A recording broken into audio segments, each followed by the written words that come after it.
A ver, listo. A ver, vamos a comenzar el tema del día de hoy. El tema del día de hoy viene a ser la parte de ciencias sociales. Lo vamos a dividir en dos bloques, ¿sí? En el primer bloque vamos a estudiar lo que viene a ser escuelas económicas. Quisiera que me ayuden. ¿Sí se puede ver bien la pantalla? ¿Sí ven bien el título, todo ello, escuelas económicas? Quiero que me ayuden todos. ¿Sí se ve bien? Listo. Bien, el día de hoy vamos a estudiar lo que viene a ser las escuelas económicas. Es un tema sumamente importante de tener claro, de comprender cómo se maneja, dado de que es una base para lo que es el estudio de la colonia, es otra base para el estudio de lo que viene a ser la dolarización, cómo influyó en el Ecuador, también para el estudio de las diferentes economías, de las diferentes, por así decirle, cambios en la democracia. eh, el estudio de la escuela económica influye mucho en el concepto, en una buena parte de las preguntas de ciencias sociales. Por eso es importantísimo. Todos los temas son importantes, sino que hay unos temas que son, ¿cómo les puedo decir? Escalera para otros. En el caso de escuelas económicas, hasta el momento existen dos preguntas, solo dos preguntas, pero ese tema influye mucho en otros conceptos. Por ejemplo, vamos a ver las diferencias entre el concepto de feudal, capitalista, nos maneja mucho aquí. Y también partes de las cuales vamos a ir abordando, sobre todo en la siguiente semana. Esta semana nos concentraremos el día de hoy en escuelas económicas juntamente con civilizaciones precolombinas, lo que son las civilizaciones andinas, los principales estudios, ¿sí? A ver, en escuelas económicas, la primera escuela que nace o la primera escuela que aparece es el mercantilismo, ¿sí? Quiero decirle, la escuela económica viene a ser un concepto, ¿sí? De la cual se estudia los diferentes pensamientos de las épocas de acuerdo a cómo una nación podría subsistir. Ese era el interés de las escuelas económicas. No quiero concentrarme, la verdad, mucho en el concepto de economía. Economía significa la ciencia del estudio del hogar, ¿sí? Cómo uno puede administrar bien el hogar. Eso es la economía, así nace el concepto de economía, ¿sí? En ese tiempo, hablando de los siglos XV y XVIII, todavía no hay un concepto claro de la economía, pero son las bases que fundamentaron para que la economía se vuelva una ciencia, ¿sí? Recuerden, toda ciencia, cuando cierto pensamiento, cierto conjunto de ideas tiene una investigación, se le reconoce como ciencia, ¿sí? En el caso de la economía, fue reconocida como ciencia a través, obviamente, hablando del siglo XIX, siglo XX, ya comenzó a reconocerse la economía como una ciencia. Ya se comenzó a trabajar las investigaciones y todo ello. Pero por el momento, en ese tiempo no existía todavía la economía como tal, pero sí había fundamentos de ella. El mercantilismo viene a ser la primera escuela económica. ¿Qué es una escuela económica? Un conjunto de ideas en un periodo de tiempo en el cual se analiza cómo una nación puede ser o cómo una nación podía subsistir. El mercantilismo habla sobre la actividad comercial orientada a la acumulación de metales preciosos. ¿Cuáles son los metales preciosos? Tenemos dos: oro y plata. Eso viene a ser el mercantilismo, la acumulación de oro y plata. El objetivo de las naciones era comerciar y tratar de buscar más estos dos metales, y así esa nación podía acrecentarse. ¿En qué fecha se expandió este pensamiento? De los siglos XV a los siglos XVIII. Estamos hablando en lo que ya estudiamos en la clase pasada, que era la Revolución Francesa, la era de la Ilustración, el Renacimiento. En esos periodos se comenzó a tomar en cuenta que para que una nación pueda acrecentarse necesitaba tener la acumulación de estos metales preciosos, ¿sí? Entonces la idea, ¿cuál era? Retener esta materia prima, ¿sí? Y de ahí comenzó a nacer las expansiones. Por esa razón, Colón y varios navegantes de ese tiempo, ellos buscaban lo que se llamaban las nuevas tierras para poder comercializar mejor. Colón, por ejemplo, buscaba nuevas rutas marítimas para llegar a la India, y de esa manera descubrió, bueno, él murió pensando que había descubierto una ruta más rápida para llegar a la India. Después Américo Vespucio es quien dice, no, ese es un nuevo mundo, un nuevo continente. ¿Y cuál era el punto? No sé si ustedes tal vez recuerdan la historia, la que siempre pedían que saqueaban de oro, esto, lo otro, porque en ese tiempo ese era el pensamiento económico. Ahí, ahí se creaban dos conceptos, ¿sí? Metrópolis, la cual al momento de conquistar, por ejemplo, España, conquista gran parte de Latinoamérica y esas partes se denominan colonias, ¿sí? Al momento de España, la metrópolis, el imperio, ¿sí? Conquistar una nueva nación, esa nación iba a ser parte de ella y esas naciones se las llamaban colonias. Eso será lo que se estudiará la siguiente clase, pero de esa, sobre todo en lo que viene a ser la acumulación de oro en la colonia acá en Latinoamérica. Por eso se denominaban colonias, porque una nación, como por ejemplo España, Portugal, Reino Unido, diferentes países conquistaban, esa nación conquistaba o al descubrir estos nuevos lugares conquistaba y su principal objetivo era acumular oro, acumular plata, ¿sí? Y recuerden en este punto, el Estado era un monopolio. ¿Qué significa? Que el Estado obtenía, era el que se beneficiaba prácticamente de todo y era el único que iba enriqueciéndose. La idea de los mercantilistas era que el Estado debía intervenir en todo, en salud, en lo que viene a ser educación, en todo iba a intervenir el Estado. No se necesitaba que personas independientes acumularan mayores cantidades que el rey o que la monarquía o que el Estado, ¿sí? Por esa razón, los mercantilistas eran fundamentados en que el Estado debía intervenir en cada uno de estos puntos, ¿sí? Y aquí existía esto. Interés social estaba por encima. Bueno, aquí es diferente porque sería el interés social estaba por encima del interés individual, ¿sí? Esta es la palabra. Interés social estaba por encima del interés individual, ¿sí? Esto viene a ser la escuela mercantilista. ¿Qué tienen que recordar ustedes de aquí? Solo dos cosas. Uno, bueno, tres puntos. Primero, la acumulación de oro y plata. Los mercantilistas, acumulación de oro y plata. Dos, los siglos XV y XVIII, en donde se descubrió y se expropió de lo que viene a ser América y se crearon las colonias, que es lo que se estudiará la siguiente semana, el estudio de colonias, dentro de ellos los diferentes departamentos que vienen a ser las reales audiencias, la Iglesia Católica, las encomiendas, los contratos como concertaje, las plantaciones, todo ello vamos a estudiar la siguiente semana, pero deriva de aquí, del mercantilismo, ¿sí? Y lo último, el Estado debía intervenir en todo, ¿sí? Recuerden esos puntos. Uno, acumulación de oro y plata. Ese es el pensamiento inicial. Dos, lo segundo viene a ser las fechas, siglo XV, siglo XVIII, en donde había la mayor expansión y conquista, sobre todo en América, y se crean las colonias. Tres, la intervención del Estado en todo. ¿Sí? Quiero saber si está claro todos, quiero que me ayuden. ¿Alguien tiene tal vez alguna pregunta? ¿Estamos claros todos? Buenas tardes a quienes recién se conectan. Quisiera que me ayuden. ¿Todos estamos claros acá? Eh, Mateus, John, Angie, Dayana, Stephanie, Fabiana, Gabriela, Leobardo, ¿están claros todos? Tal vez Angie, ¿alguna pregunta? Los siglos XV estamos hablando de los años 1500 a los años 1800, ¿sí? Eso no te olvides, ¿sí? Si te dicen aquí, si te digo siglo XV, te estoy hablando, bueno, sería de 1400 al 1500, pero más o menos estamos hablando de estas fechas.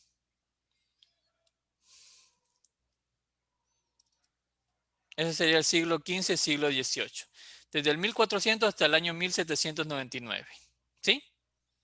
En ese periodo de tiempo.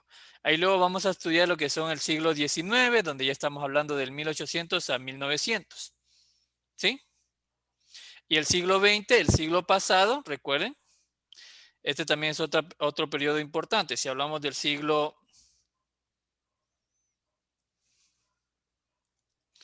XIX, sería de 1800 bueno, sería básicamente al 1899. Porque si estamos hablando del siglo XX, que es el siglo pasado, de 1900 a 1999. ¿sí? Y el siglo XXI, que estamos hoy en día nosotros, desde el año 2000 hasta el año 2099. Así son los siglos, ¿sí? ¿Sí está claro tal vez, Angie? En nuestro caso, si hablamos del siglo XV al siglo XVIII, estamos hablando desde los años 1400 hasta el año 1799, lo que se viene a ser la escuela mercantilista. ¿Sí está claro todo? Quisiera que me ayuden.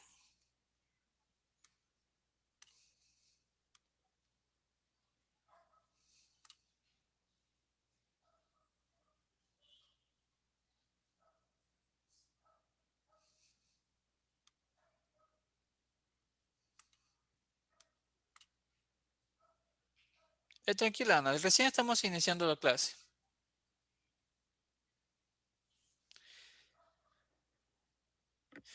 Listo. Lo que ocurrió en este año, como les explicaba, en este periodo aquí de tiempo, es la escuela mercantilista. ¿Qué era la escuela mercantilista? Una escuela económica en la cual denotaba que la riqueza de una nación era a través de la acumulación de oro y plata y se dio entre los siglos XV y XVIII a través, obviamente, de la búsqueda de nuevos territorios con el afán de conquistarlos, de buscar nuevas rutas de comercio y así poder tener mayor obtención de oro y plata, ¿sí? Y se creaban dos supernaciones, que eran las metrópolis, aquellos que al conquistar un pueblo las convertían en sus colonias, como en el caso de África, incluso en China también ocurrió ello, pero no es objeto de estudio para el examen, ni tampoco de África. Lo que sí es objeto de estudio es lo que ocurrió acá en América, que es lo que vamos a ver la siguiente semana, el estudio de las colonias, cómo fue esa conquista española acá en el Ecuador, cómo influyó en los cambios que hubieron alrededor de las costumbres y cómo fue también obviamente ello influyendo en los demás periodos de tiempo, ¿sí?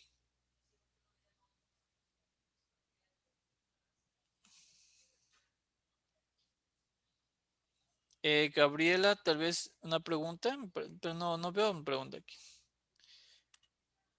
Monopolio, recién revisé, perdón.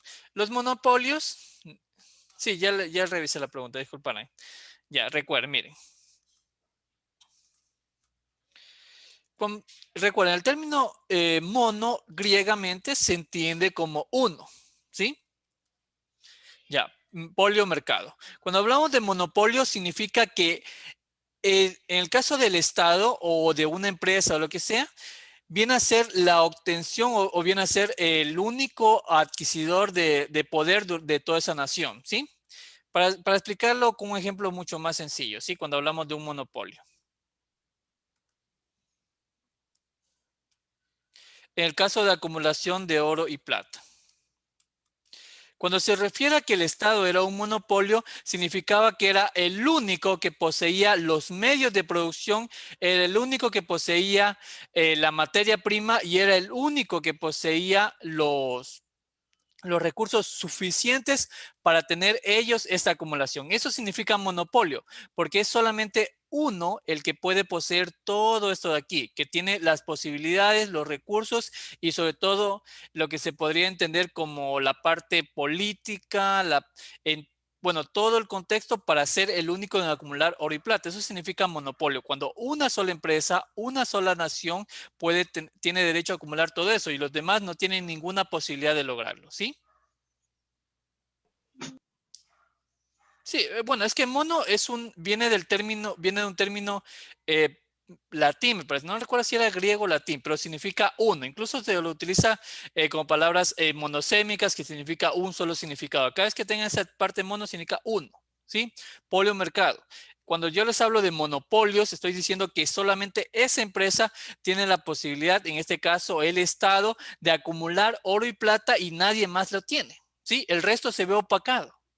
Si es que alguien comienza a comerciar, el Estado tiene mayores posibilidades para botarle ese negocio y ellos no podrán comerciar. Solo ellos, de cierta manera, todo el comercio, todas las rutas marítimas hacen para que el Estado pueda crecer la cantidad de oro y plata. Por eso era un monopolio en ese tiempo. ¿Sí?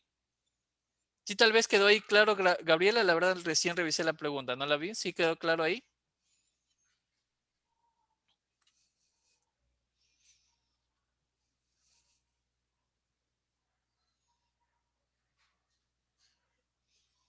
Quisiera que me ayude, ¿sí quedó claro ahí? Listo, muy bien. A ver, esta es la parte mercantilista. Recuerden, los mercantilismos, oro y plata, creación de colonias, conquistas y búsqueda del nuevo mundo, que es América. Ah, el mercantilismo, ese viene hacia la política y aquí también lo que vimos en las clases pasadas, la Revolución Francesa, cada vez que hay una revolución significa cambio de orden, ¿sí? Entonces, de la parte monárquica se comenzó a ver estas escuelas económicas, lo que era el gobierno, en ese tiempo ya comenzó a crearse una estructura de gobierno, pero a raíz de que siempre para que exista un cambio tiene que haber un problema, ¿sí? Y ese problema surgió porque, no, porque existían muchas naciones que al tener mucho oro y plata no podían de alguna manera hacer hacer que su nación crezca, progrese, ¿sí? Y de ahí es que nacen nuevos pensamientos. Y el siguiente pensamiento que vamos a estudiar viene a ser, un momento,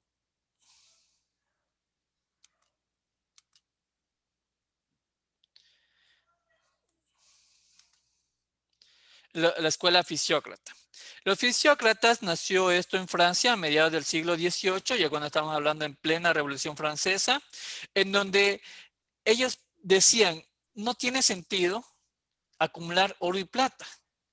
El oro es una materia prima que no puede crecer más por sí sola, necesita siempre estar trayéndose. Entonces, en Francia, en un tiempo feudalista, hablaban de que la mejor forma de que una nación pueda enriquecerse es a través de la agricultura. ¿Por qué razón la agricultura? ¿Por qué el poder de una economía se debía basar en la naturaleza?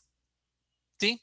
Una, porque ellos tomaban en cuenta que la anterior escuela mercantilista, al acumular oro y plata, gastaba muchos recursos en los diferentes comercios y sobre todo esta materia prima, que era el oro y la plata, no podía crecer por sí sola. En cambio, ellos decían que si uno trabajaba el campo, la tierra, una semilla podía producir mucho alimento y de esa forma se podía abastecer de mucha riqueza a una nación. ¿Sí? Y este inicio de la escuela fisiócrata, más que en el aspecto de la agricultura, lo que aportó fue esto. La famosa frase laissez-faire, laissez-passer, dejar hacer, dejar pasar, en donde indicaban que el Estado debía dejar que las haciendas, bueno, en ese tiempo existían los feudos, debían ser independientes. El Estado no debía intervenir tanto. El Estado no debía controlar cada acción. El Estado debía dejar que trabajara por sí misma la nación y pudiera acrecentarse la riqueza de interno hacia afuera, no en un sentido macroeconómico, no en un sentido de negociación entre otras naciones, sino que internamente se podía crear mucha riqueza a través de la agricultura. Pero el mayor factor de pensamiento de la escuela fisiócrata viene a ser esta frase, laissez-faire, laissez-passer, en donde el Estado debía dejar hacer a las pequeñas empresas, o en este caso a los pequeños agricultores, que creen más riqueza desde internamente y el excedente pueda ser negociado y vendido, el excedente, ¿sí? Este fue un muy buen pensamiento. Cuando hablamos de fisiócratas, bueno, desde la parte mercantilista ya comienzan a hacer un poquito lo que era la democracia. Democracia, recordemos que es la libre elección del pueblo hacia las personas, ¿sí? Perdón, a elegir cuáles eran sus mandantes. No se olviden, a partir ya del siglo XVIII, en Francia ya estaba la Revolución Francesa, en donde se eliminaba la monarquía y se elegía a sus nuevos gobernantes. Pero ¿qué ocurría? Los que podían elegir eran hombres de una economía un poquito avanzada, solamente hombres. Ya poco a poco se comenzó a crear los derechos humanos, se comenzó también a buscar que se compense el trabajo por un salario, cosa que no existía en ese tiempo. Las monarquías decían, usted es un siervo y listo, no tenía un pago por su trabajo, solamente por la cosecha.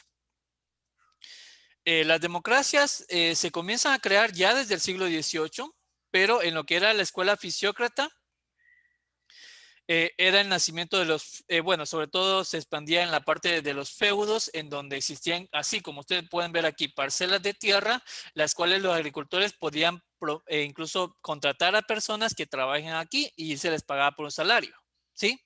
Pero recuerden, en ese tiempo todo era muy rudimentario. Si alguien quería... ¿sí me escuchan? Disculparán, parece que tuvo un pequeño problema acá en la conexión. Ya les comparto, ¿sí? ¿Sí me escuchan bien? ¿Sí me escuchan? Todos, quisiera que me ayuden. ¿Sí me escuchan bien?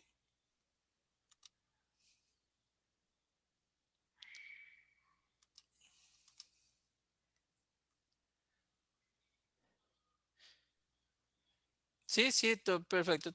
No sé, tuve un pequeño problema, pero ya listo, ya le resolví. A ver, como les decía, aquí en la parte fisiócrata ya estamos en un cambio.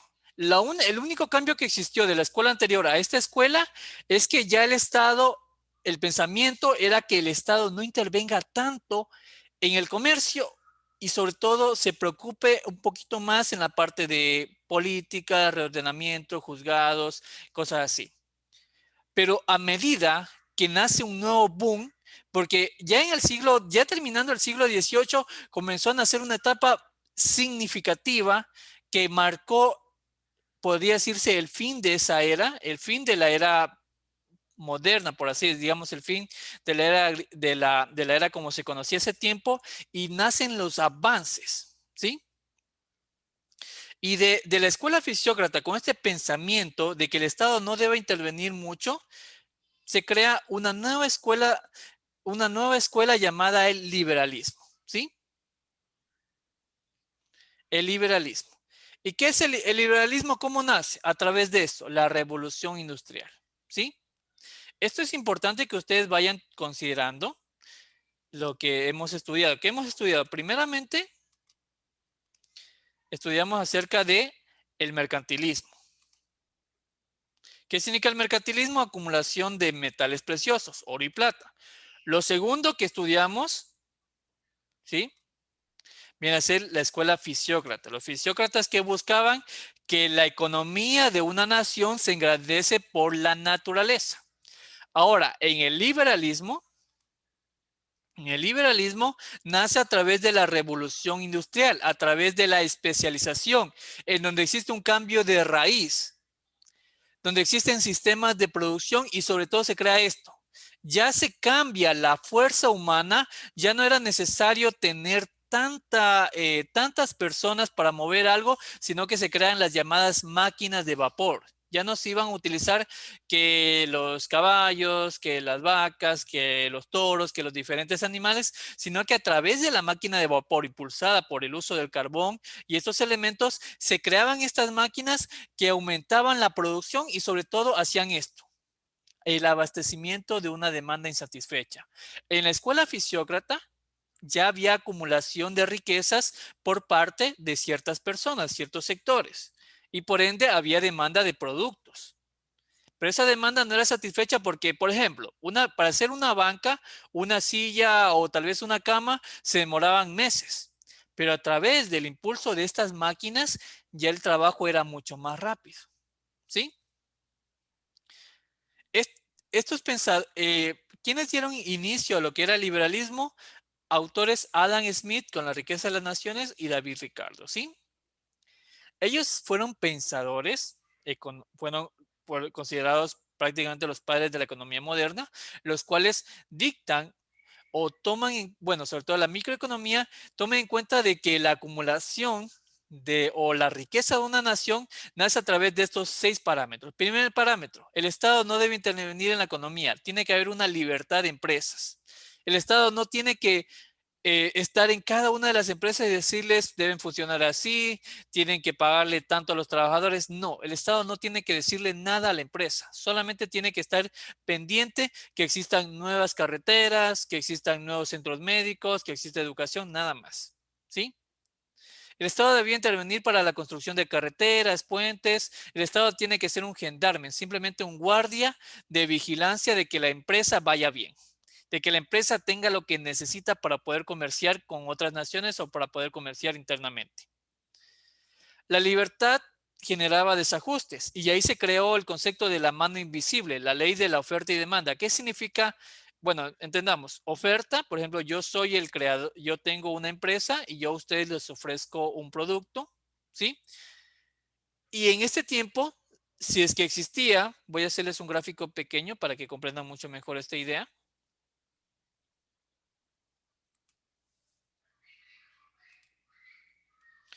Bueno, aquí tenemos este punto aquí. En lo que viene a ser el trabajo de de la ley de oferta y demanda, a mayor demanda, los precios obviamente comienzan a ¿qué? A crecer. Eso viene a ser lo que se denomina la mano invisible. ¿Qué significa? Que si las personas, así estaría el trabajo. Listo. Esta sería la viñeta de la oferta y esta sería la viñeta de la demanda. Cuando existía demasiada oferta, obviamente una sobreoferta provocaba una poca demanda porque había mucho producto en el mercado, por ende no iba a haber muchas personas que quisieran comprarlo y por ende los precios eran bajos. Y si los precios eran bajos, la regulación de la mano invisible hacía que las personas se les pagara menos. Pero a medida que la oferta subiera, perdón, que la demanda estuviera subiendo, que existiera demasiada demanda, ¿qué significa poca oferta? De que no había muchos que pudieran satisfacer dicho mercado. Por ende, obviamente las personas, existiría mayor trabajo y al haber mayor trabajo, eso provocaría de que su salario sea más alto.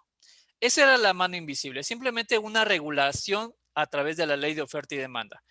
Si tengo más consumidores, puedo dar más trabajo y puedo hacer que la empresa o la nación se enriquezca más. Si no tengo muchos consumidores, puedo dar menos trabajo y obviamente les pago menos.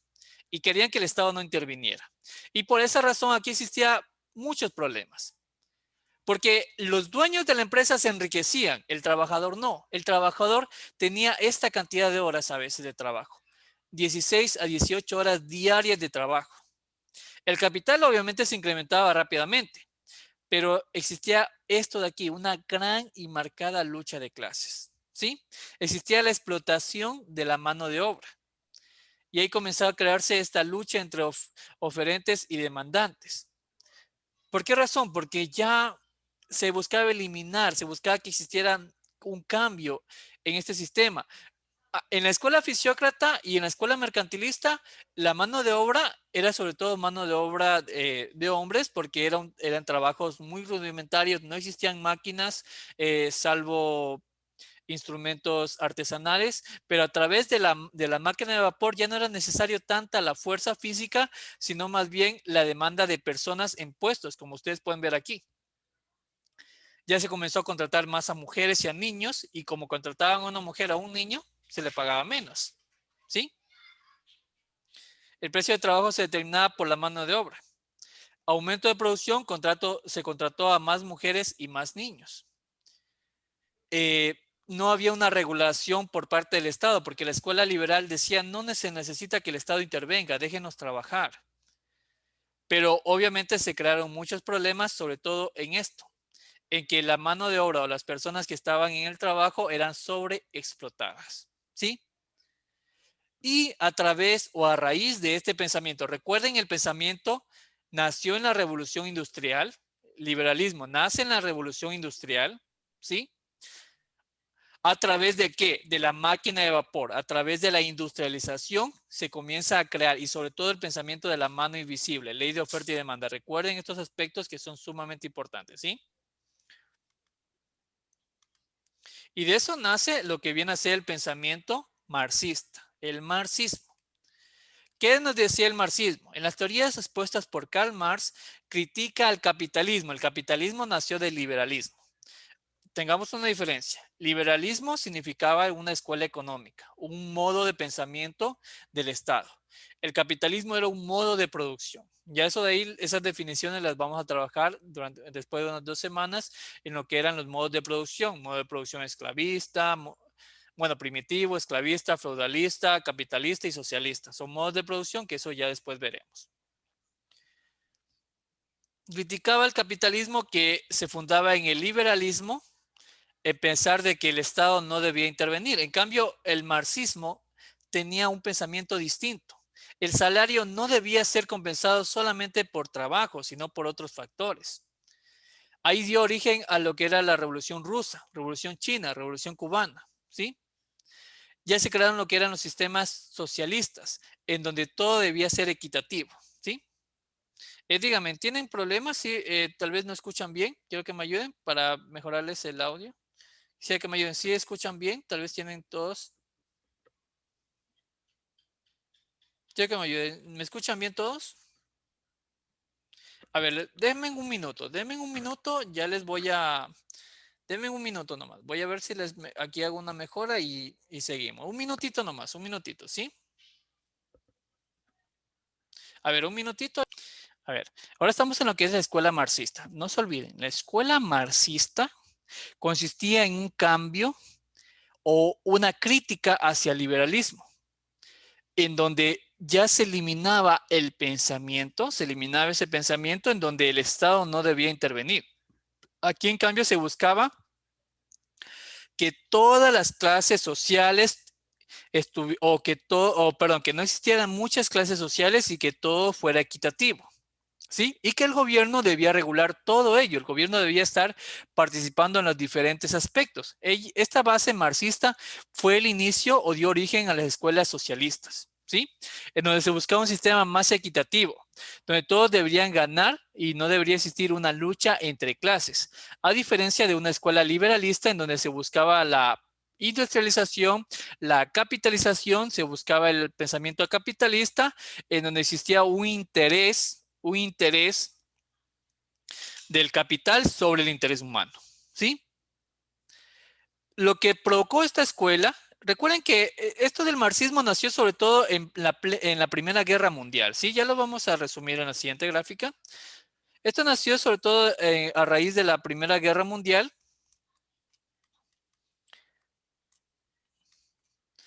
en donde exactamente en los años 1914 comenzó la Primera Guerra Mundial, pero Rusia en el año 1917 tuvo una revolución interna llamada los mencheviques, en donde a través de Lenin eh, se impulsó el derrocamiento hacia el zar. Recuerden, en Rusia el zar es como decir el rey, ¿ya? Y al derrocar al zar, las personas o los sublevados hicieron un cambio o un formato en donde ya no existía un gobierno monárquico, sino un gobierno demócrata y se comenzó a crear un comunismo primitivo. Ahí nació la URSS, lo que era la Unión de Repúblicas Socialistas Soviéticas, y así poco a poco fue naciendo la escuela, lo que era el modo de producción socialista, que como les explico, después lo estudiaremos en democracia. Ahorita solamente nos interesan las escuelas económicas. Esta escuela económica tenía su característica en donde se buscaba no lucha de clases, se buscaba reconocer el trabajo se buscaba, digamos, el reconocimiento de que las personas tenían que cumplir un horario y tenían que tener un salario fijo. Ahí nace también ese pensamiento de lo que era el salario fijo, el salario mínimo. En la escuela liberalista no. En los liberales no creían eso. No debía existir un salario mínimo. El salario mínimo lo daba la mano invisible. Si existía mayor oferta o si existía, perdón, mayor demanda de trabajo, el trabajo era más pesado, entonces el salario correspondía a esa regulación. Acá no, acá el gobierno regulaba los salarios, regulaba las empresas y todos esos aspectos, ¿sí? Pero como les estoy diciendo, todo esto de aquí estos resúmenes que estamos viendo de las escuelas económicas, existen dos preguntas específicas de escuelas económicas, pero todos estos conceptos los vamos a volver a asimilar cuando veamos la parte de democracia, derechos humanos. Es en donde más se va a retomar estos temas. Pero aquí les doy una idea del trabajo, porque hay dos preguntas específicas de escuelas económicas y puede pasar de que en este examen les aparezcan más preguntas de estas. Así es que es importante que entendamos bien. Bueno, existen las dos últimas escuelas de pensamiento, lo que viene a ser la escuela de pensamiento keynesiana.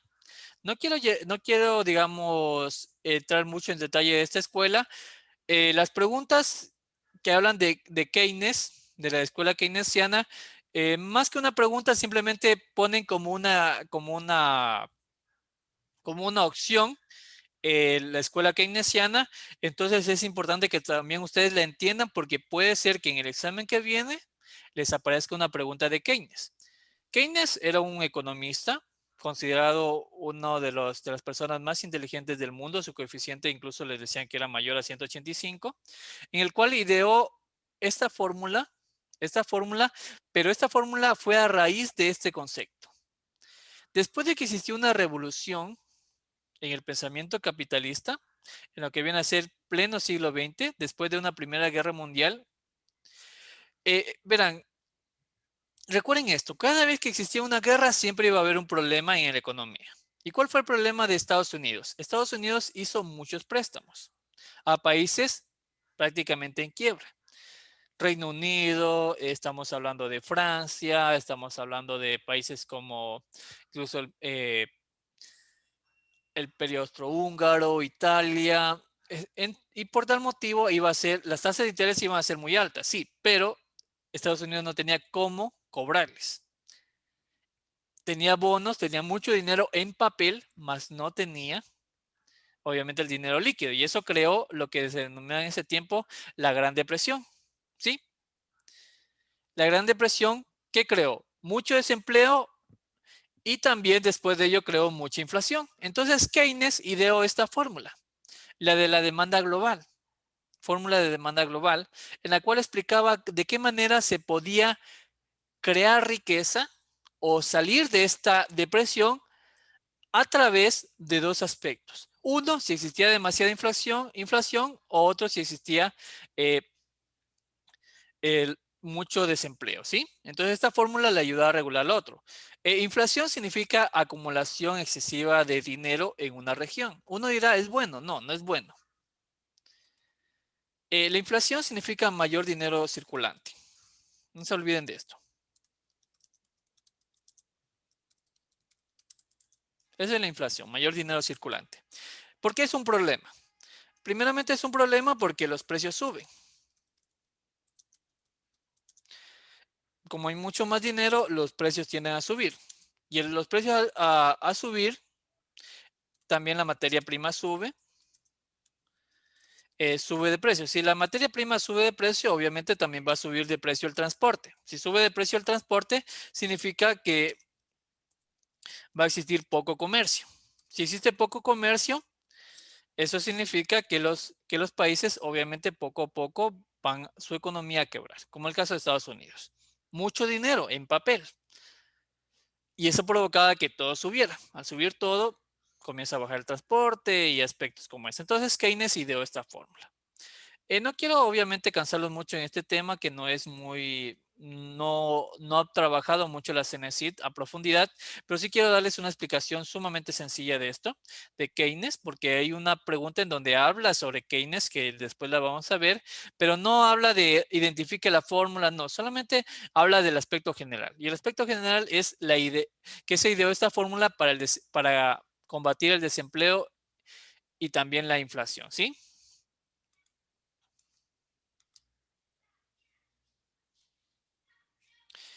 Bueno, esta es la fórmula. Aquí no les quiero, como les dije, esto de aquí es informativo, solamente como para que ustedes descarguen, la puedan analizar. La fórmula era muy sencilla. Keynes decía, si existía mucho desempleo, significa, recuerden que esto es capital, ¿sí? ¿Cuál es la solución de desempleo? Aumentar el consumo y bajando las tasas de impuestos. El gobierno tenía que aumentar el consumo. ¿Cómo se aumentaba el consumo? Se bajaban los impuestos, ¿sí? Se aumentaba la inversión y se bajaban las tasas de interés. Se aumentaba el gasto del gobierno, el gasto público, así creaba más empleo y se aumentaban las exportaciones y se bajaban las tasas de cambio. Bueno, estas son fórmulas que les digo que no, la verdad que no son necesarias ahorita que le expliquemos, solamente como para que ustedes tengan una idea de quién era Keynes y qué fue lo que ideó. Eso es lo que les van a preguntar a ustedes en la CENESID. No les van a preguntar estos conceptos que son más para economía, solamente les van a preguntar sobre esto. Sale la demanda global, ¿sí? Bueno, verás, es como lo siguiente. Mucho dinero en papel. Pongamos esto. Digamos que, Gabriela, yo te presto a ti, qué sé yo, pongámosle una cifra alta, $50,000, ¿ya? Ya, tú me vas a pagar a mí en 10 años, porque bueno, incluso es muy poco, pero así era, así para hacer el ejemplo. En 10 años me va a pagar ese dinero, pero con un interés, qué sé yo, del 12%, ¿ya? O del 10%, que serían 55,000. Yo voy a recibir eso en 10 años, ¿ya? Este dinero líquido que yo tenía te lo estoy prestando a ti. Y yo solamente tengo este pagaré, que es la promesa de pago que en 10 años tienes que darme a mí 55,000. Yo tengo más dinero, pero como te estoy diciendo, en papel. Esto era lo que Estados Unidos hacía. Este era el préstamo que hacía Estados Unidos y a cambio recibía estos pagarés. Porque estos son como un pagaré. Es un bono, pero para entender el concepto será un pagaré. Un pago a futuro. ¿Qué ocurría con Estados Unidos? Básicamente todo su dinero líquido o la mayoría de su dinero líquido lo había dado hacia estos países en quiebra con estas promesas de pago. Los intereses eran altos, ¿sí? Los intereses eran muy altos, pero, como le estoy diciendo, dinero en papel. El país en quiebra muy difícilmente le iba a poder pagar rápido a Estados Unidos y por eso, a partir desde el año 1918 hasta el 1929, en 11 años, se creó lo que se denomina la Gran Depresión porque no había liquidez, ¿sí? Como te explico, había mucho dinero, pero existió este problema, que todo era así en papel, eran solo promesas de pago y los gobiernos no podían, el gobierno de Estados Unidos no podía en sí, digamos, idear una forma de hacer regresar ese dinero porque, como te estoy explicando, le había prestado a países en quiebra. Son casos similares. Similares, un poquito podría decirse similares. Esto de Ecuador, China, lo que es la actualidad es muy diferente. Ese tiempo, eh, si queremos englobarnos un poquito más en ese tema, tenemos que también entender el estudio del cambio del oro, porque en ese tiempo se trabajaba el oro como moneda de cambio para poder hacer los préstamos, básicamente. Pero eso, por ejemplo, si digamos en la actualidad, si Ecuador quiere hacer un préstamo, tiene que dejar el oro en prenda. Y son también otros problemas. Pero eso es economía. La verdad que hablar de ese tema es muy extenso. ¿No me escuchan todos? Quisiera que me ayuden. ¿Sí me escuchan todos? ¿O yo que me ayuden aquí? ¿Sí me escuchan bien todos? ¿Sí, sí me escuchan bien? Listo. Bueno. Eh, bueno, pero esta es básicamente, mira, esta es básicamente la idea. No sé si ahí me entendiste bien, Gabriela. No sé si me entendiste muy bien ahí. Porque ese es lo que yo cuando les digo dinero en papel es esto. Ya, la inflación. Bueno, la fórmula de Keynes hablaba sobre la inflación. La inflación, como les he explicado, es que exista mucho dinero circulante. Ya. Existían muchos de estos pagarés circulantes. Había, como te explico, básicamente todo. Recuerden, Estados Unidos trabaja desde mucho tiempo en lo que eran las inversiones, bolsa de valores y su aspecto. Entonces, la mayoría de personas invertía mucho en esto, en lo que viene a ser la bolsa de valores. Todo su dinero lo tenía, como lo que le pasó a Ecuador, todo su dinero lo tenía en bancos. Asimismo ocurrió con estos países, con Estados Unidos. Todo su dinero lo tenía en banco, la mayoría de personas, y al no tener liquidez para poder devolver eh, por este tipo de aspectos, por tal motivo se creó lo que era la Gran Depresión. Incluso si hablamos en cambio monetario, en ese tiempo tener un centavo era como ahorita tener unos $10. Imagínense cómo estaba el dinero, ¿sí? Por eso les decía mucha inflación, mucho, mucho dinero circulante. Era todo caro, pero a la vez no se tenía lo suficiente para comprarlo. Entonces había sobreoferta, pero nada de demanda. Pero igual, como les digo, no es tampoco que debemos meternos a profundidad. Solo entender de que Keynes ideó una fórmula para el desempleo y la inflación, y también la inflación. Para que aumente para que la solución al desempleo, porque al haber poca oferta, perdón, por haber mucha oferta, pero poca demanda, significa que había mucho desempleo, por lo que las empresas quebraron, existieron incluso había personas que se habían suicidado y tantos aspectos. Entonces Keynes ideó esta fórmula de la demanda global, ¿sí? Tal vez ahí sí está un poquito más claro, Gabriela, o alguien más tiene alguna duda aquí. Como les digo, no quiero adentrarme mucho en estos detalles de fórmulas porque no es parte del ser bachiller. Eso es más de economía y no es que nos pida ello la CENESID. Listo, a ver. Vámonos a lo siguiente. Recuerden, esto igual les dejo aquí de forma... La fórmula aquí, déjenme borrar esto.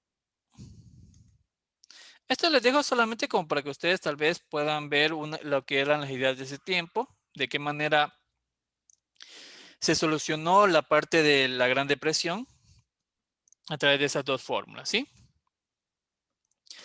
A raíz de eso nace lo que se entiende el neoliberalismo. El neoliberalismo, bueno, Keynes obviamente creía que el Estado sí debería intervenir regulando cada una de las variables, la inflación y el desempleo, que no podrían coexistir, pero lamentablemente en el año de 1973, verán, para Keynes, él decía era imposible que a la vez, si es que existía inflación, no había desempleo. Que si existía desempleo era porque no había inflación, ¿sí? Para Keynes no era lógico que las dos variables existieran juntas, inflación y desempleo. Pero lamentablemente en 1973 tanto existió demasiada inflación, pero en costos, a través del incremento del precio del petróleo, y también existía demasiado desempleo, ¿sí? Así es que Milton Friedman y Von Jaget hicieron una nueva idea llamada neoliberalismo, en donde decían el Estado no debe intervenir, debe de nuevo actuar la mano invisible, debe de nuevo dejar que las empresas fluyan por sí solas, ¿sí? Y así de esa manera, a través de la regla de la oferta y la demanda, se iba a incrementar el empleo y a la vez se podía solucionar la crisis económica de ese tiempo, ¿sí? Pero como ustedes, miren, todo esto de aquí, todos estos pensamientos, por eso se llaman escuelas económicas, porque eran pensamientos que regían para las épocas. Este pensamiento neoliberal ayudó mucho, pero para esta época. Esto del año 2008 ya lo estudiaremos dentro de 2 semanas, la crisis inmobiliaria. No sé si tal vez ustedes recuerden que, bueno, no sé, algunos pueden recordar que en el 2008 hayan visto en las noticias cómo la mayoría de ecuatorianos que vivían en España estaban retornando al Ecuador porque existía una crisis a nivel mundial, más o menos como la crisis que estamos viviendo hoy en día con la pandemia. En el 2008 también existía esa crisis, pero en el aspecto inmobiliario, en donde básicamente eh, los precios de las casas se derrumbaban, la gente perdía mucho dinero, se congelaba el dinero y tantos aspectos, ¿sí? Lo que era la crisis subprime. Ya, pero estos aspectos no los vamos a tomar el día de hoy. Solamente son ideas acerca del pensamiento neoliberal. Neoliberal es retomar las ideas liberalistas, pero obviamente adaptadas al nuevo tiempo, ¿sí? Bueno, estas son las escuelas económicas. Vamos a ver preguntas para que ustedes tengan más claro. Este tema lo vamos a volver a retomar cuando estudiemos democracia y derechos humanos, ¿sí? Ahí debemos tener muy claro este tema, pero hoy día solamente les quise dar una idea global de lo que eran las diferentes escuelas económicas y cómo iban influenciando en las épocas. Ya lo vamos a estudiar con democracia y derechos humanos. ¿Por qué razón? Porque cada generación de derechos humanos nació con una idea de una escuela económica y a la vez con un aspecto democrático. Eso lo vamos a ir estudiando dentro de 2 semanas, pero por el momento quise darles una idea de este tema, ¿sí? Verán, las preguntas que nacen de escuela económica son así. Miren aquí, se identifica la escuela económica que describe el texto. Y el texto es sumamente básico. Mira, tuvo su origen en la segunda mitad del siglo XVIII. Su preocupación fue la asignación eficiente de recursos en un contexto de libertad de producción y del mercado. Sus principales postulados son la teoría del valor y del mercado. Se autorregula mediante la oferta y la demanda. Ya ustedes ya tienen palabritas muy importantes. Mira lo que dice Mateus. Aquí, ¿qué nos está diciendo? Del valor y del mercado, y se autorregula mediante que la oferta y la demanda. ¿Qué les había dicho? Miren, no dice que nace, nace a partir de la segunda mitad del siglo XVIII, ¿sí? Nace, no es que termina ahí, sino que nace a partir de la segunda mitad del siglo XVIII. Y miren lo que está diciendo aquí, la mano invisible. Además propone la no intervención del Estado de la economía. ¿Qué escuela es esa? Liberal, eso, los liberales, no se olviden. La escuela fisiócrata tiene que decirle aquí la naturaleza, la agricultura, ¿sí? Eso no tienen que olvidarse. La escuela fisiócrata fue un impulso para la escuela liberal, sí, pero en la escuela fisiócrata lo importante es la agricultura, el pensamiento de la agricultura que hace, que crea las naciones o enriquece las naciones, ¿sí?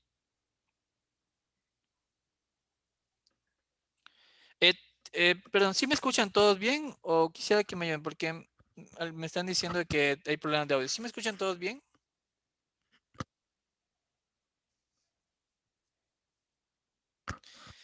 Sí, Mateus, sino que como te explico, la escuela fisiócrata nace en Francia con un pensamiento en que la agricultura era la principal fuente de la riqueza, ¿sí? La agricultura. En el caso de la escuela fisiócrata tiene que decirte ese aspecto, pero lo que me faltó fue ponerle ubicaciones. La escuela fisiócrata nace en Francia, pero lo que es el pensamiento liberal a través de la riqueza de las naciones de Adam Smith es un pensamiento de escuela económica en Reino Unido, en lo que es Inglaterra. Adam Smith, a través de su libro y también de David Ricardo, crean lo que es la nueva escuela llamada liberal, en donde se creía o se pensaba que la mano invisible, la ley de la oferta y la demanda regulaban lo que era el comercio y creaban riqueza en las naciones. ¿Sí? ¿Sí está ahí más claro? Quisiera que me ayude. ¿Del resto sí está todos claros acá? Esto es importante, recuerden. Mercantilismo, acumulación de oro y plata. Fisiócratas, agricultura. Eso les van a poner a ustedes. Agricultura. Es lo que ustedes tienen que resaltar para fisiócratas. ¿Sí? Si hablamos de liberales, la mano invisible. Va a estar esa palabrita ahí, esa frase va a estar ahí. Ley de oferta y demanda. Esa es la frase principal para lo que es liberales. ¿Sí? Si nos vamos, si seguimos en la parte de marxismo, viene a ser lucha contra el capitalismo. Esa es la principal, la lucha contra el capitalismo, ¿sí? Contra la escuela liberal. Y de ahí nace la escuela keynesianismo, en la cual se postula en el auge de la Gran Depresión y con su fórmula de la demanda global. Y a raíz de ello nace lo que era en el año 1973 el pensamiento neoliberal. Entonces se buscaba de nuevo la regulación de la oferta y la demanda. En lo que era el neoliberal, no dice que nace la oferta y la demanda, el pensamiento de la oferta y demanda. No, se busca retomar de nuevo ese pensamiento. ¿Sí? Eso es lo que tenemos que tener claro en todos estos aspectos. A ver, vamos a la siguiente parte.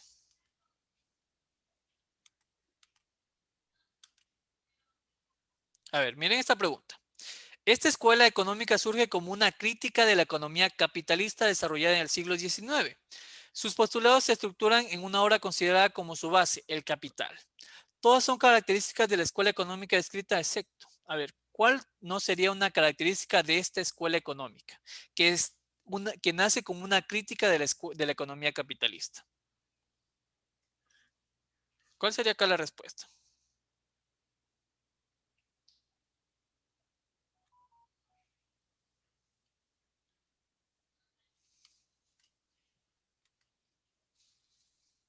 ¿Cuál sería aquí la respuesta? A ver, A, B, C o D.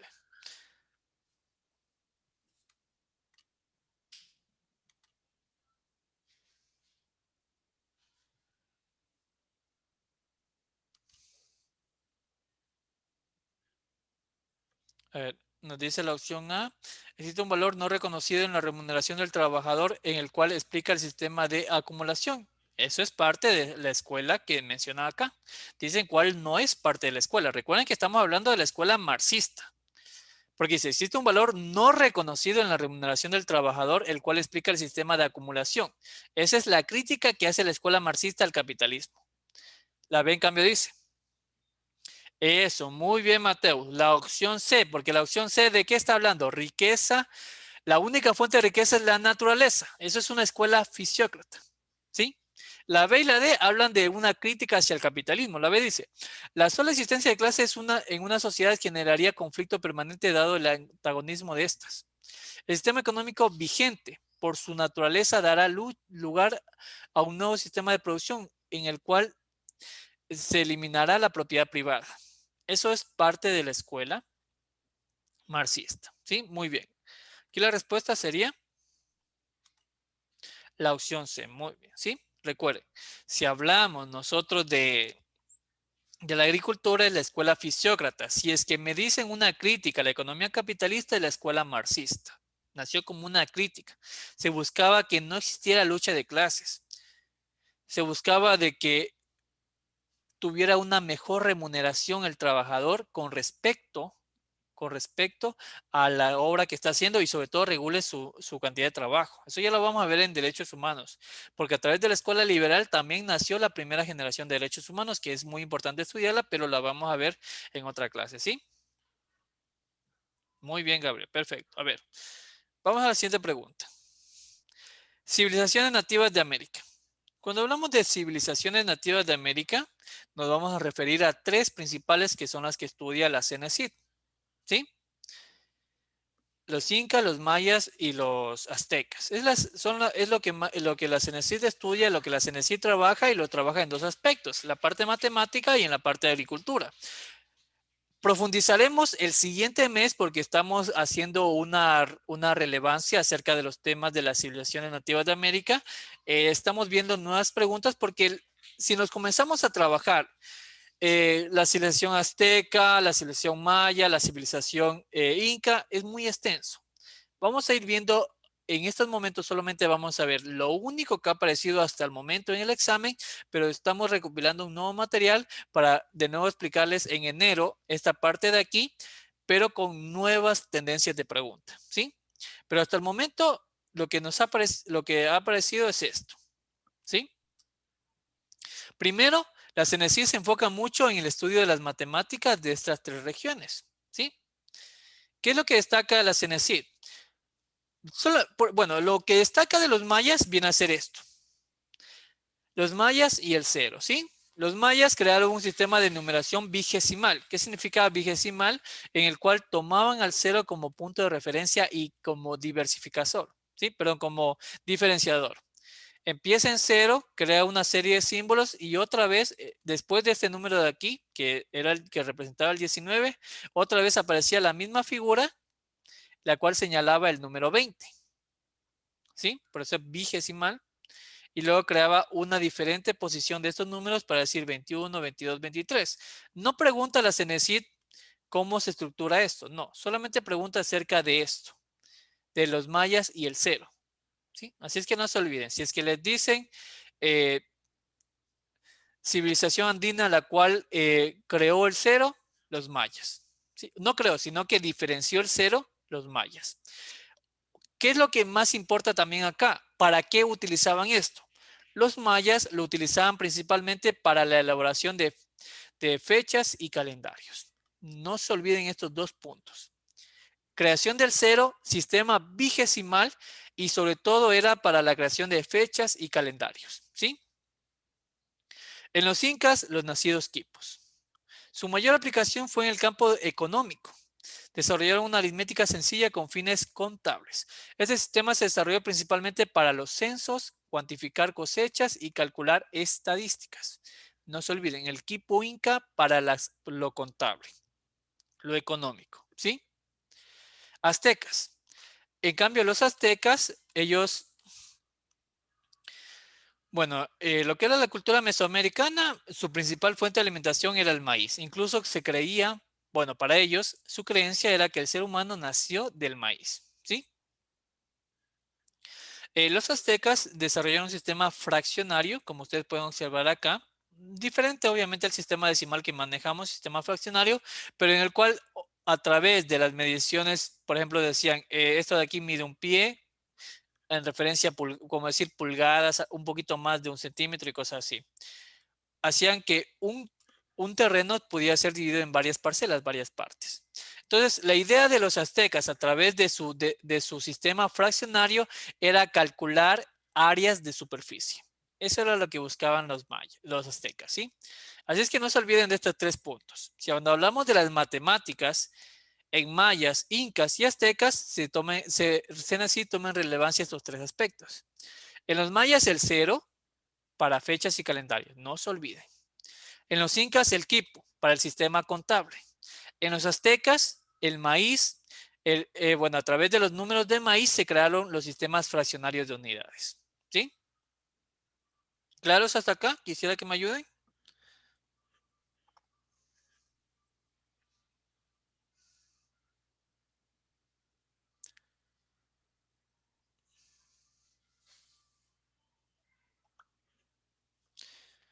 Listo, miren. Estos resúmenes no se olviden, ustedes lo tienen en la plataforma, lo pueden descargar como ustedes gusten, lo pueden volver a ver en el vídeo.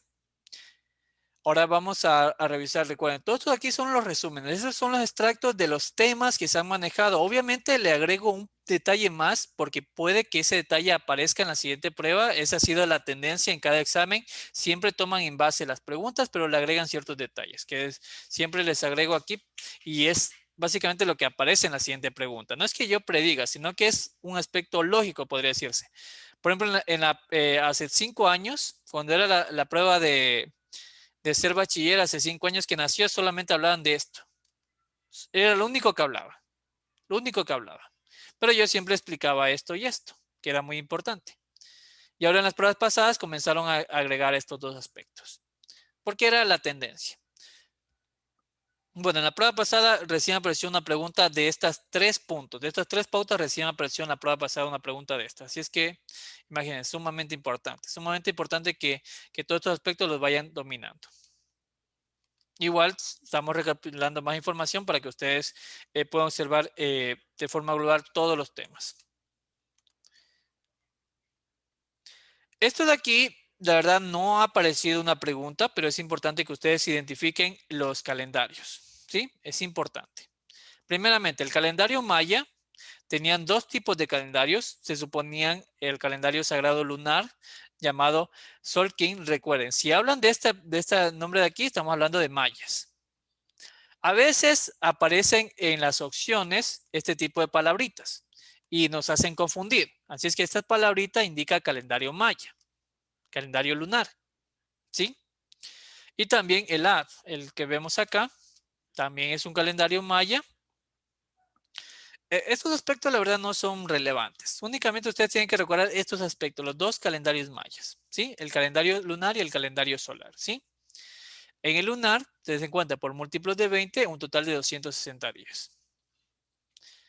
En cambio, en el solar, ahí sí contaban los 360 días más 5 días que ellos consideraban malos. ¿Sí? ¿Estamos claros hasta acá, diga? Como ven, es importantísimo que ustedes tengan muy claros los temas de aquí. Ese era el caso de los mayas. Si nos vamos al caso de los incas, en el caso de los incas tenemos lo que es el calendario astronómico inca. Se desarrolló a partir de las observaciones de los movimientos del Sol, la Luna y las estrellas. Esto es lo que ustedes tienen que ver los diferenciadores. ¿Sí? Este era un solo calendario. En el anterior veíamos dos calendarios. ¿Sí? Para los incas, el año Huata de 360 días está dividido en 12 meses. ¿Sí? 12 lunas de 30 días, más 5 días que agregaba al finalizarlo. Estos nombrecitos tienen que ir tomándolos en consideración, que son los nombres que se toman en cuenta para diferenciar cada sociedad. ¿Sí? Yancas, los Intihuatana, servía para determinar las estaciones. Estos son aspectos, ¿sí? Incluso les doy aquí una imagen para que ustedes las vayan analizando, ¿sí? No está en la pregunta de calendarios. No hay, solamente hubo un ítem que mencionaba acerca bueno, incluso esta palabra se me hace un poquito también pesada, porque solo se mencionó un ítem, esta palabrita de aquí. Me parece que sí la anotaba esta palabrita aquí. Solkin, el cual una vez me preguntaron y bueno, se les explicó obviamente que era el calendario lunar maya. Pero les digo, puede que les aparezca ahora el trabajo de calendarios. Así es que ya tienen aquí las direcciones para que ustedes las vayan estudiando, ¿sí? Y lo que viene a ser azteca, calendario azteca también son dos. El solar de 365 días llamado Xiutil, ¿sí? Estaba compuesto por 18 meses de 20 días más 5 días inútiles. El Tonapol Kualin, que tenía 260 días repartidos en 13 meses. ¿Sí? Ahí tenemos también la piedra solar. Esto sí apareció, lo que es la piedra solar azteca. ¿Sí? Una de las piezas claves para entender el calendario es la llamada piedra del sol, que mide 3,6 metros de diámetro y pesa 24 toneladas métricas. Estaba colocada en la cima del templo principal de Tenochtitlán. Tenochtitlán. Esta aquí es la capital azteca. ¿Sí? Otro punto importante, que eso sí, desde ahorita les enmarco. A veces no les va a aparecer Azteca, sino que les va a aparecer la capital. Si les dicen esto, automáticamente ustedes recuerden Azteca. Como decir el Tahuantinsuyo, estamos hablando de, como decir el Tahuantinsuyo, estamos hablando de los incas, ¿sí? Son palabras importantes. La agricultura inca también importante que la estudiemos. Vamos a ver solo algo podría decirse significativo de todos los temas. Pero en el caso de la agricultura inca, lo que destaca la CENESID viene a ser lo que son las llamadas terrazas, ¿sí? Agricultura o los andenes. No se olviden, esto aquí incluso los estudiantes lo repetí algunas veces en las clases cuando era en lo que era el examen de junio, el examen, perdón, de septiembre, de los andenes inca. Solo que ustedes se acuerden de eso, van a tener prácticamente la respuesta de muchas preguntas. Andenes incas. ¿De qué se trataba? Se buscaba aprovechar estas lateralidades a través de este tipo de muros. Aquí están los andenes, ¿sí? Para que para que la tierra no erosione, no se despegue. Estos son los famosos andenes, ¿sí? Se aprovechaban las laderas escarpadas y los cerros como tierra cultivable. Este muro de tierra llamado andén evitaba que erosionara la tierra y así podían sembrar más. Se dan cuenta los diferentes muros, ¿sí? Se construyeron también canales, ya vamos a ver esto de los canales. Pero no se olviden, andenes, ¿sí? Recuerden que le estoy dando yo las claves que ustedes necesitan, ¿sí? Ese viene a ser otro aspecto importante, los camellones, también conocido como guaru guaru. Los incas le llamaban guaru guaru o los camellones. Hoy en día es una práctica muy común. Por ejemplo, en los ríos se ve mucho esto.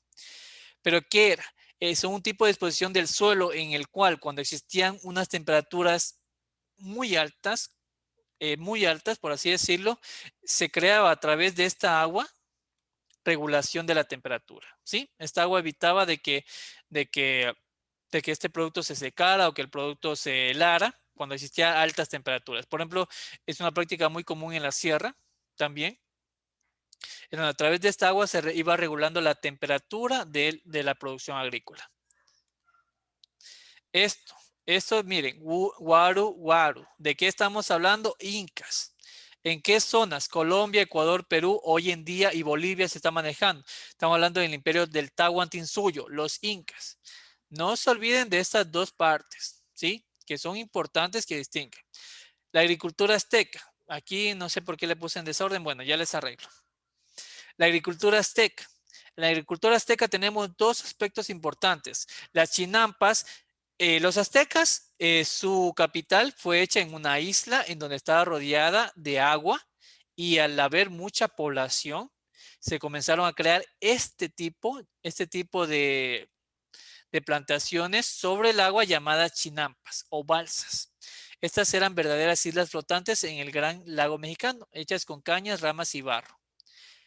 ¿Por qué nacieron estas? Como le estoy explicando, a falta de terreno fértil, se comenzaron a producir estas chinampas, balsas, pero ¿qué cultura? Azteca. Chinampas aztecas. No se olviden, chinampas aztecas. Son palabras que ustedes tienen que ir desarrollando y ir teniendo claro, ¿sí? La milpa era parte de las chinampas en donde era un sistema agrícola en el que se aprovechaba la tierra para sembrar varios productos. En la milpa se ponía, por ejemplo, un producto frijol, maíz, calabaza, que son miren, recuerden también este aspecto que sale mucho en el examen. El frijol, calabaza y el maíz es de la cultura mesoamericana, originaria, Mesoamérica. Hay una pregunta en donde habla sobre la calabaza, el frijol, que era la originaria, es de Mesoamérica, de los aztecas. De los aztecas. Entonces, de esa manera ustedes pueden asociar mucho más rápido. No tenemos que ver todo, solamente lo más importante. ¿Sí?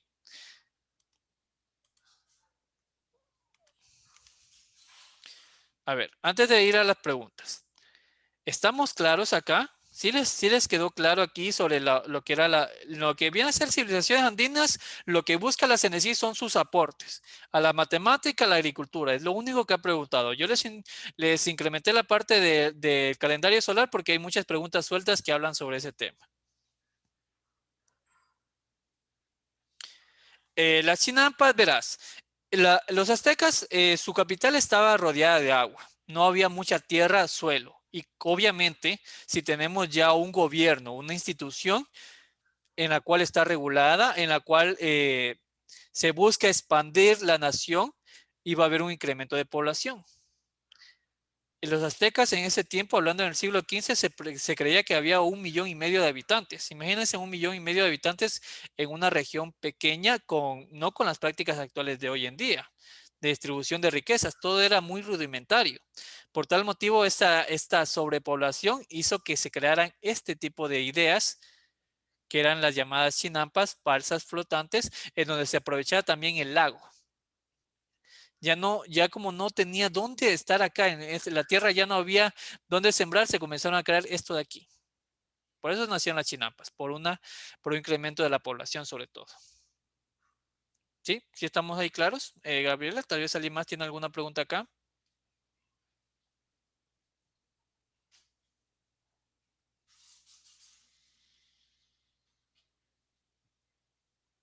¿Sí? Tal vez alguien alguna pregunta, ¿estaba todo claro?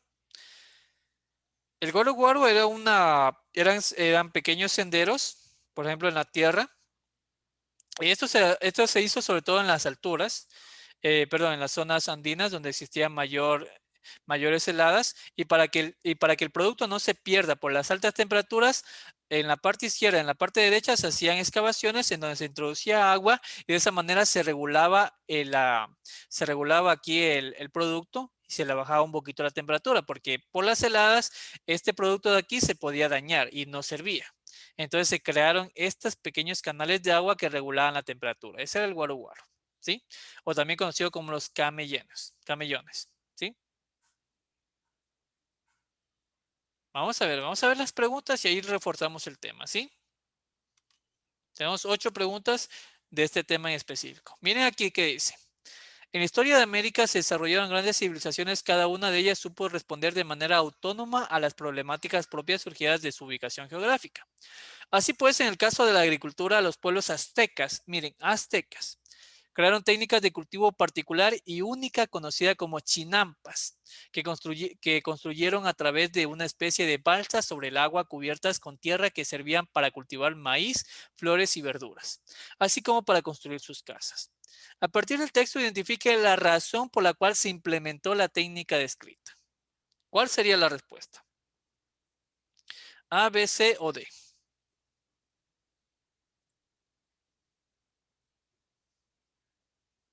Exacto, la opción A. Miren, la población creció mucho, al punto de que el terreno, recuerden, el imperio azteca estaba rodeado de lagos. Por tal motivo aprovecharon también los lagos para crear la agricultura. Claramente lo resume el texto. La mayoría de civilizaciones supo responder de forma autónoma a tantos problemas geográficos que tuvieron, ¿sí? El suelo estaba totalmente ocupado por espacios de árboles y plantas selváticas, no va al caso. La población se asentó en zonas muy altas, estamos hablando de la cultura inca. El suelo era propenso a la erosión y sequía, también cultura inca, ¿sí? Perfecto. Vamos a la siguiente pregunta. Miren, es sencillo, es solamente de reconocer aspectos. Pregunta 23. Con base en el texto, identifica la forma de cultivo que se deseaba. Civilizaciones nativas de América. Los incas se asentaron en la zona andina de Sudamérica, habla de incas, la cual se caracterizó por presentar grandes extensiones de tierra y diversidad de climas. La mayoría de la población, al igual que el gobierno, se ubicó en un sitio geográfico central que permitió la producción agrícola de maíz y papa a sus características ecológicas. Dice que con base en el texto identifique la forma que se desarrolló en el lugar descrito. A. Método de policultivos que albergó varios tipos de productos alimenticios originarios de esta región como frijol y la calabaza. Sistema de islotes artificiales. Técnica que permitió aprovechar y controlar las diferentes zonas productivas en forma de escalones, facilitando el acceso a zonas irregulares. Práctica agrícola que se centra en la preservación del agua y el suelo, haciendo que cultivos crezcan solo en el agua lluvia. ¿Cuál sería de los incas? ¿Cuál sería aquí la respuesta? Aquí está hablando de los incas. ¿Cuál sería acá la respuesta?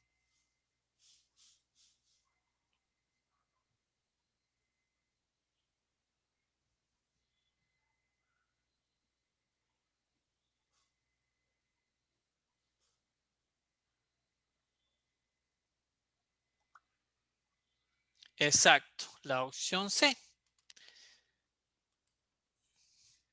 Recuerden, método de policultivos. En una sola estamos hablando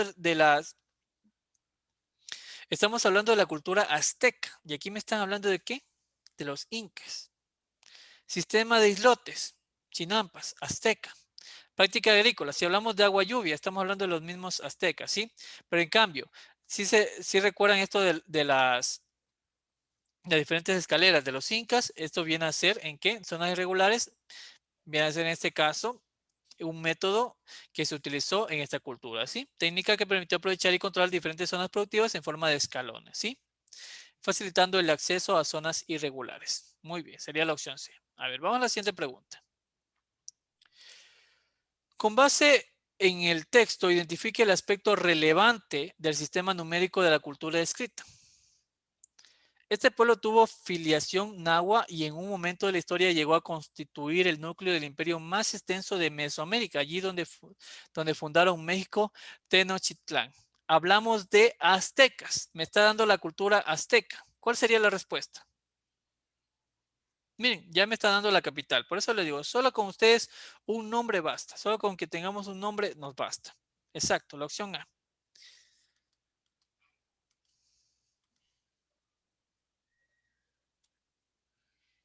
Sería la opción A, la respuesta. Muy bien. Los mayas, los toltecas, la cultura olmeca, no ayuda. Si hablamos de Tenochtitlán, aztecas. Civilizaciones andinas. La civilización inca, me habla de los incas. Yo les había dado dos ejemplos. Les había dado un ejemplo, pero con ese ejemplo pueden tranquilamente descartar. Con los ejemplos que les acabo de dar, ustedes pueden saber cuáles son de los incas. Porque aquí me habla de la civilización inca, se desarrolló en la zona andina, sudamericana, su principal actividad fue la agricultura, pero aquí habla, con base en el texto, selecciona la técnica agrícola utilizada por la civilización descrita, por los incas. Ahí tienen dos hechas por los aztecas y dos por los incas. Si ustedes se acuerdan de las hechas por los aztecas, tranquilamente la de los incas está fácil. Está sumamente sencillo este aquí. Exacto, la opción D. Milpa es una técnica azteca. Chinampas, técnica azteca. Andenes y cochas es técnica inca. Nada más. No, no es difícil, no es difícil. Es solamente que nosotros debemos recordarnos palabritas, nada más. Palabritas y la respuesta es automática. A ver, este está facilísimo. Relaciona el aporte de las civilizaciones americanas con la razón de su creación. A ver, ¿cuál sería? A ver, espérenme un minuto. Vayan viendo cuál sería aquí la respuesta, ¿sí? Pero no es difícil. Ustedes aquí, por ejemplo, miren, el análisis será sencillo. Dice, se requiere una forma efectiva de calcular fechas. Ya sabemos que estamos hablando de los mayas. 2 con A. Se elimina este, ya tenemos ahí posibles respuestas. Se elimina este. Su concepción de distribución exigía un conteo exacto de los recursos y población, por lo que se desarrolló una forma de hacerlo. Esto es, estamos hablando del equipo Inca, ¿sí? El de acá está hablando de áreas de terrenos. Para medir áreas de terreno, se intentaba calcular áreas de terreno. Estamos hablando de fracciones de unidad azteca. 3 con C. Ven, no es difícil. Es importante que ustedes vayan distinguiendo, como siempre digo,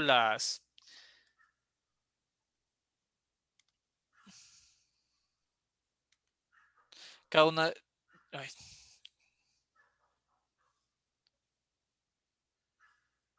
espera que se me pasa la pregunta. Bueno, la opción D.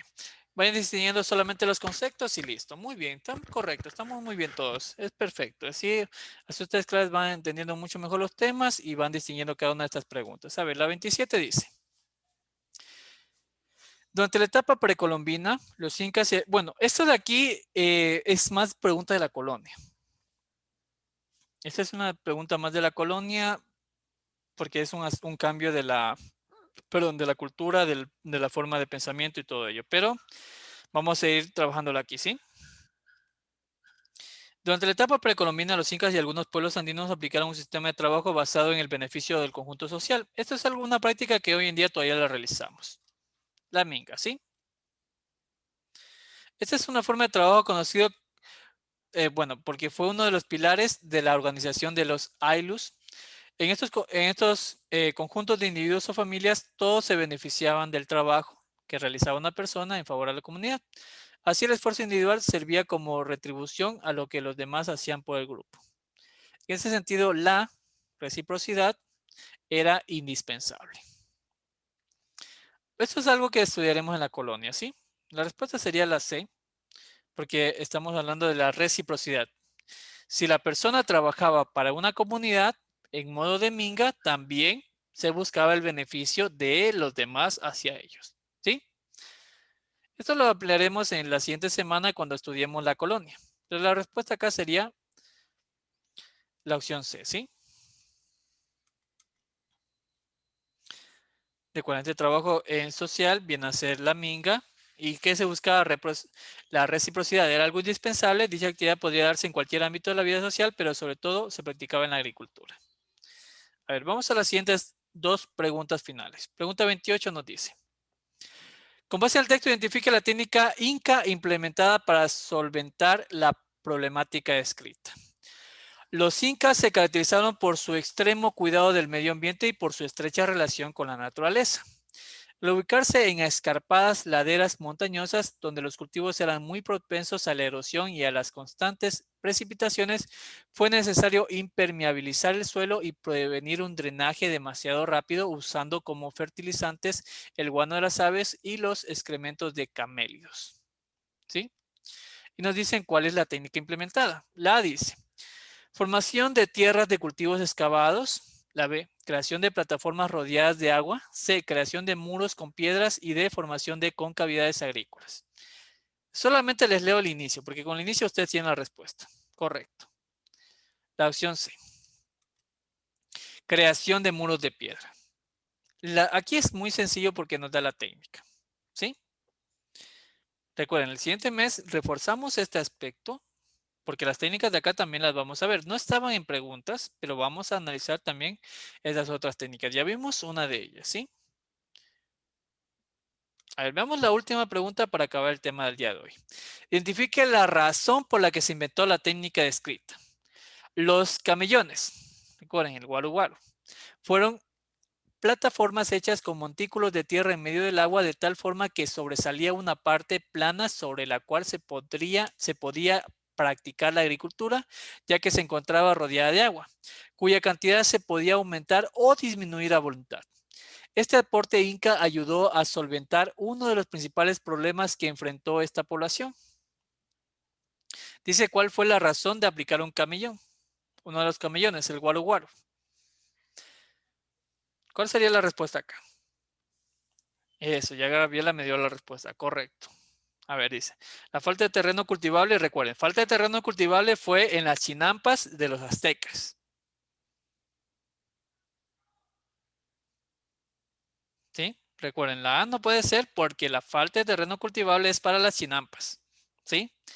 La B dice, el agua de las lluvias bajaba precipitadamente hacia las laderas altas. Ya, ese de ahí es los andenes y ese sistema no está hablando aquí porque está hablando de unas plataformas que rodeaba el agua. La D, correcto, muy bien, John. Al evitar en terrenos muy altos, los cultivos se deterioraban debido a las heladas y las lluvias. Para eso se aplicaron los camellones. Recuerden que les había explicado ello, en donde, sobre todo también es una técnica que se aplica hoy en día en la sierra, en donde en medio del agua se aplica una plataforma y así hace que baje la temperatura. Perdón, que se incremente la temperatura, porque por las heladas, por el exceso de lluvia, hace que esto se encharque y sobre todo la temperatura impida el crecimiento de la planta, ¿sí? Bueno, esos eran los camellones. Recuerden el nombre. En el examen de septiembre no decía los camellones, decía el guaru guaru. Así decía. Era la misma pregunta, pero decía guaru guaru. Esa era la diferencia. Pero era la misma pregunta y con la misma respuesta. Por eso les digo, tengan muy en cuenta esas particularidades. Igual las vamos a reforzar todas. Igual ustedes tienen estas preguntas, ya las tienen en la plataforma.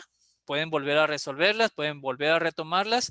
También tienen el test, ya solamente falta subir el video para que ustedes tengan toda la información completa. ¿Sí? Vamos a terminar la clase del día de hoy.